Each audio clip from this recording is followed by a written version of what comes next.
What is going on, everyone? Welcome back to another Box in a Corner exclusive community video. I have missed every single one of you, and if you are new here, welcome one, welcome all. I do actually have a website called boxinacorner.net. Feel free to check it out because I am more than just gacha games. I have other interests that you might like as well.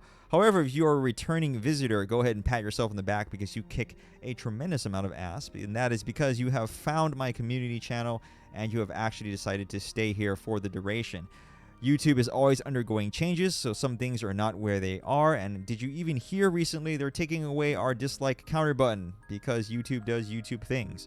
That's not here or there. You are here for Revived Witch content, and I'm here to do my best to give you Revived Witch content. I'll bet it's going to be very brief, and that is because I am not an expert in this game. I will go ahead and direct you to resources that will help you much more than I ever can, but that is going to be a little bit later in the video. First, timestamps are listed below in the video description. That way you can go and jump around to topics that interest you. But like I said, this is going to be a shorter video. It's going to be more of my impressions and my overall thoughts and opinions on Revive Witch rather than a full-blown guide.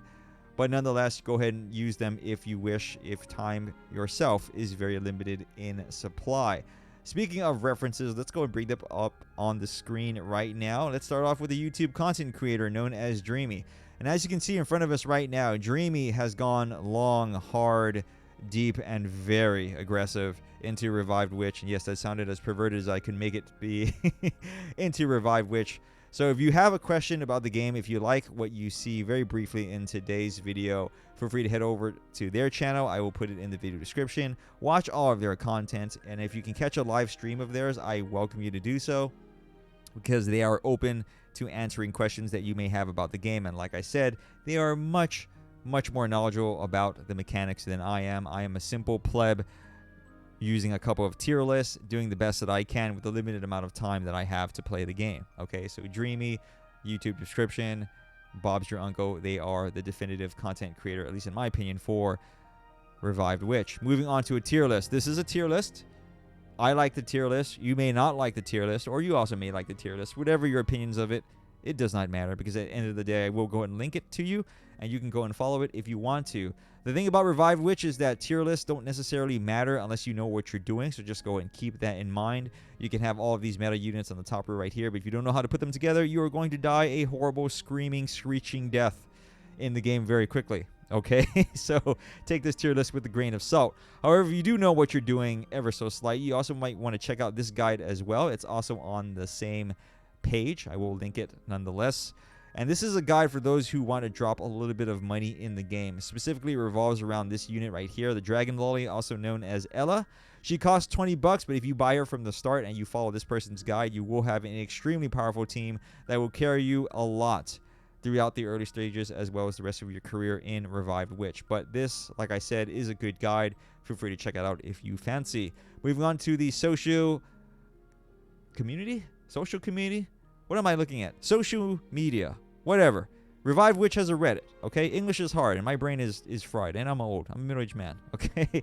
Check it out. They have topical updates, question, mega threads, as well as coupon codes. I believe there's 2 coupon codes available for the game right now. I do not remember what they were. I believe it's like the beginning and adventure begins, something like that. Whatever, you'll find it on the Reddit, so feel free to check it out. I'm not sure if there's an official Discord for the game yet. I haven't joined one, nor do I care to do so, because I'm already a part of like a million Discords anyway, so it doesn't really matter. This game is pretty much straightforward enough that the YouTube content creator Dreamy, as well as this Reddit, is good enough for my intended purposes, and hopefully for you as well. Okay, all right. Sorry about that long house cleaning session. I have to do these things. Let's go and bring up the game and go ahead and show you my lovely waifu right here. This is my main waifu. Her name is Gorvig or Gorveg. No matter how I say it, it does not sound feminine. But what is feminine about her is if I go and click on the booba, it is bold indeed. And I actually love her voice because it is very sultry as well as mischievous. Okay, that's my jam. All right, she also is goth looking. Also my jam. In any case, Gorvig here is pretty much as lewd as it gets in this game. All right, so let's go and get started about my impressions about Revived Witch. Revived Witch overall is a very classy game. It's not the games that I usually talk about, and for all intents and purposes, if you're here to have a hero collector especially a waifu hero collector, you will probably be disappointed, okay? Because it being a classy game, the emphasis is going to be on story, on narrative, on atmosphere. It's not about the waifus. It's not about the loot. Some of them may have slightly more risque costumes, like this lovely doll right here. But in general, it's pretty much innocent. And compared to many other games out there, this looks like, you know, the outfits that most of the units would be wearing from the very start. And true to this game, it's pretty much the units that you get at the start and their very first outfits that look like this, okay? And although some of them can be a little bit saucy, like if you do this right here, click the booba, she's about to slap you, that's pretty much as far as it goes, because like I said, this is a narrative experience. This is not a hero collector, so please keep that in the back of your mind. This is a relaxing, story-focused game. You're really here to play the story and soak up the music, soak up the little details, etc., things like that. It's also a pixel game. Go ahead and treat it like such, and you enjoy it a lot more. But if you're here for the waifus, look elsewhere, okay? And as someone who plays Destiny Child and Last Origin on a daily basis, I'm swimming in waifus. So I'm okay with a game that takes a break from it, okay? Primarily focused on the loot stuff, I should say. Now, my overall impressions about this game is that this is a single-player game that got converted into a gacha game. So let me go and give you my theory. My theory is that a developer team came together and had this idea for a JRPG, a single-player JRPG. They went around and pitched their ideas to various publishers, and each publisher turned them down one by one until they got to one that said, you know what? We think your idea has merit, but we don't know if it's going to make a lot of money. And we're kind of about making money because that's what publishers do, right? So if you can somehow convert your game into a gacha-like game, basically gambling, we'll go ahead and bankroll you, okay? And Revive Witch was the outcome. All right, so it really feels like a single-player game, and that's my takeaway from it. Playing this game for a week, as you can see, my level is 24. I'm nowhere in any shape or form an endgame player at this point, but I've gotten enough hours in the game to see what it is. And like I said, it's a narrative experience. It's very decent story. It's just relaxing. It is what it is. But it feels like a single-player game, and because it has such a small roster and there's not really that many things to do, especially right now with the game, you pretty much go on, do what you need to do to advance your units. If you can play the story, great. If you can't, go ahead and grind your units to get them a little bit stronger, and then you leave. And it's very short because the linchpin for this game, the bottleneck, is stamina, which is this all-important resource right here. And there are not many ways to get stamina, at least as a free-to-play player. Okay, you can buy the monthly, which is pretty cheap, and they give you a bottle every day, which is nice, and that will get you where you need to get you. But for the most part, stamina is time-based. You're going to be waiting for it to rejuvenate. And even when you do have it rejuvenate, you're going to burn through it very quickly because this game requires a lot of grinding because that's the way it is designed. However, the grinding is extremely fast. So let me go and show you a quick battle right here to show you what I'm talking about. This particular map in which you're going to be farming, Dream of Edine 5 and 6. You're going to be farming this until your fingers bleed. In reality, it uses a lot of stamina per run. And like I said, stamina in this game is rather hard to come by, and yet it is the bottleneck of this game. So you're going to come on, burn your stamina in 2 to 3 battles. You're done. You're going to log off. Okay? And that is the daily existence that is Revived Witch. So let me go and show you a battle anyway because some folks want to see battles. This all doesn't really matter at all because I can beat it. I mentioned earlier that that other guide was a pretty good team. This is my free-to-play team right here. It consists of her, and her. The reason why I say her, and her is because if you look at the guides or if you watch Dreamy's content, you'll know their names. Since you're probably watching this video and have no idea who the characters are, it doesn't matter if I give you a name. It doesn't matter. You're not going to remember it anyway. But this is my free-to-play team, and all of these other characters I got free-to-play as well because I pulled for them. I wasn't looking for them, and some of them are even given to you when you log in for 7 days. Okay? But that's my team. If you like it, cool. If you don't like it, I'm sorry. It is what it is. Let's just go and start the battle. Okay? I'm going to slow it down because battles in this game can be very quick. I'm going to go leave it on auto, even though this game does actually reward you for playing manually. As a matter of fact, it rewards you quite nicely for playing manual. And the reason is that bosses in this game, they have a mechanic where if you stun them right before they do their major attack, and you can always see when they're about to do a major attack because typically they have this little yellow bar that charges up. If you stun them before they attack, you can basically keep them in a position where they're not going to do as much damage to your team as they usually would if you let that attack go off, which usually happens in auto mode, okay? But the nice thing about auto mode is that it's there, as you can see in front of me right now. And if your team can handle auto mode, then just go and let it rock, okay? That way you don't have to sit there and babysit it. But I just want to let you know that if you manual this game, you can get a lot further with so-called weaker meta units, if that makes sense, okay? But if you have the stronger ones, like my team composition, you'll pretty much just face roll. You can let it auto. It doesn't really matter. You don't have to be that strong. You really don't. You could just go ahead and let the units carry you, okay? Now, like my tank died, which is the unit in front right now, but it doesn't really matter. My backup tank is good enough, and even my secondary unit, which is that demon girl right there, Gorvig, she can actually tank herself as well, so it doesn't even really matter. Like I said, OP units. And Bob is your uncle, and there you go. See, the boss is dead. I didn't have to touch a single thing. All right, so that is combat in this game. All right, it's pretty cool looking, and it is interactive, even though I did a piss poor job of showing you it because, like I said, my units are pretty strong. At least they have a good composition. All right, now that costs 26 stamina. I can run that one more time, and I am done. I cannot do anything else. Okay, so what else is there to do in this game? Well, eventually there is PvP, but a lot of folks say it's not really worth mentioning because, frankly, it isn't. I've already seen it. You can go ahead and head over to the Witch Courtyard, and you can go and do some ancillary things, but all of these ancillary things aren't really that of much substance because, for example, this magic tree is basically just your hub where you can upgrade buildings, so it's pretty self-explanatory. You can just go and upgrade other buildings, but the buildings themselves aren't anything special, anything you haven't seen before in another gacha game. So here I can go and send out units to go collect stuff. It's your typical explore units to do something while you're idling away, while you're away from the game. The Alchemy Lab is your essentially forge in any other game where you can go ahead and convert equipment or resources into other stuff. You know how it goes. This game has it as well. Your Firefly lampstand is basically the mechanic in which you go ahead and gather these resources, these lights, as you can see it. So the more flies you have, the faster you collect, and the more resources you have, the more you can upgrade your magic tree. But that's all that really is. Okay, it's nothing special.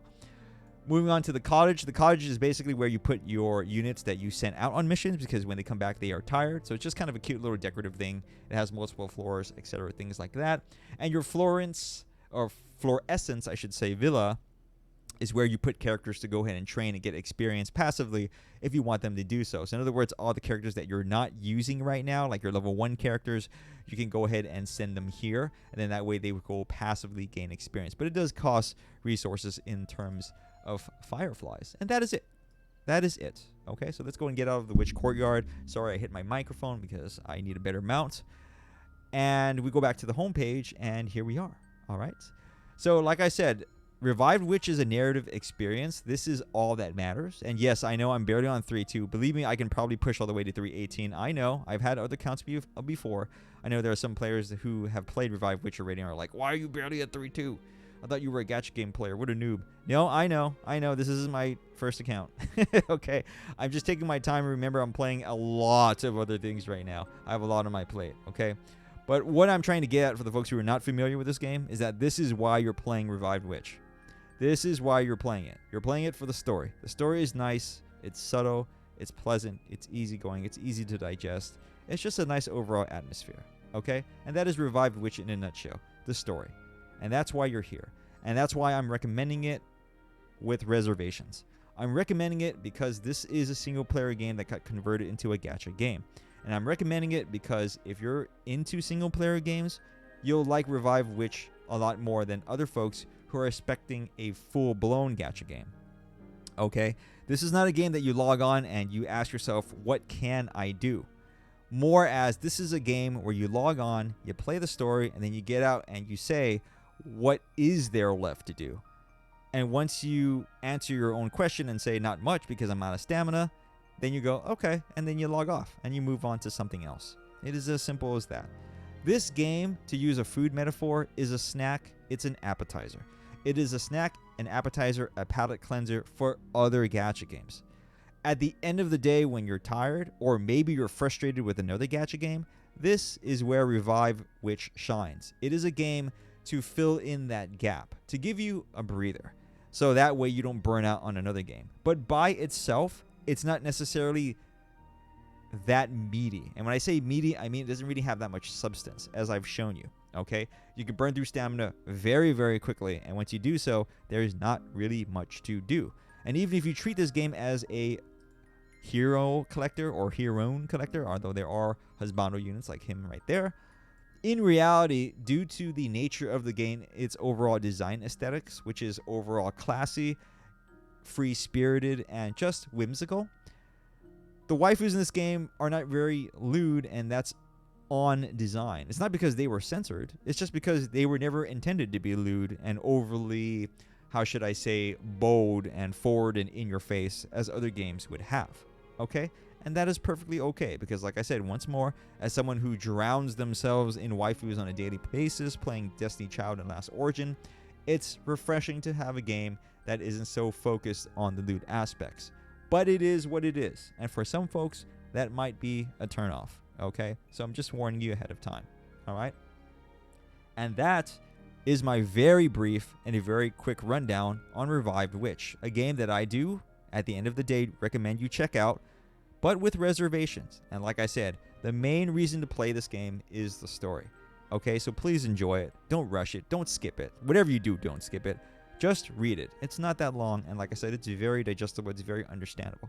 And overall, I think you'll like it for what it is. But once you're done with that, and once you've logged in this game for a week and done what you possibly can to grind out as much as possible, you're going to run out of stamina, especially as a free-to-play player. And when you run out of stamina, there's not really much to do in Revive Witch. And like I said, that's fine.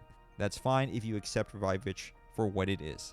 A palate cleanser, an appetizer, a snack in between other gacha games. All right? All right. That is it, guys. Hope you enjoyed the video. Like I said, it was very brief. Check out my website once more. It's boxinacorner.net. I am more than just gacha games. My next update will be in December, as well as I'll have an additional update after that, sometime either at the end of the month or the beginning of next year for my 2021 retrospective. All right? Stay safe, stay healthy, and as always, feel free to leave a comment, ask me a question about any of my content. It doesn't have to be about Revive Witch. It can be about anything else, and I'll do my best in a timely fashion, I should say, to answer you. I almost had a perfect outro there, and then I messed up. Okay?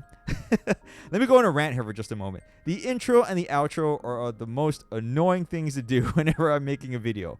That intro that you saw me earlier, I actually re-recorded that like 10 times. I'm not sure what it is about introductions. You always mess up. Something goes wrong. Your phone rings. You mess up words. You say something you shouldn't. I don't know what it is. All right? Okay. In any case, had to get that off my chest. Sometimes your inner monologue needs to come out. Feel free to leave a comment. Like I said, YouTube is taking away our thumbs down button, so that means less interactions now because people are going to feel the thumbs down button does nothing. And honestly, it doesn't really do anything anymore.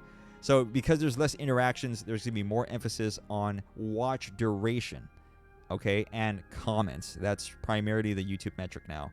So feel free to leave a comment, even if it's a bunch of eggplants and peaches and 42069. I don't care. It does help the algorithm. It does help my channel grow ever so slightly. And if you watch this entire video, that helps a lot. All right? You can just go and leave it in the background. I don't mind. All right?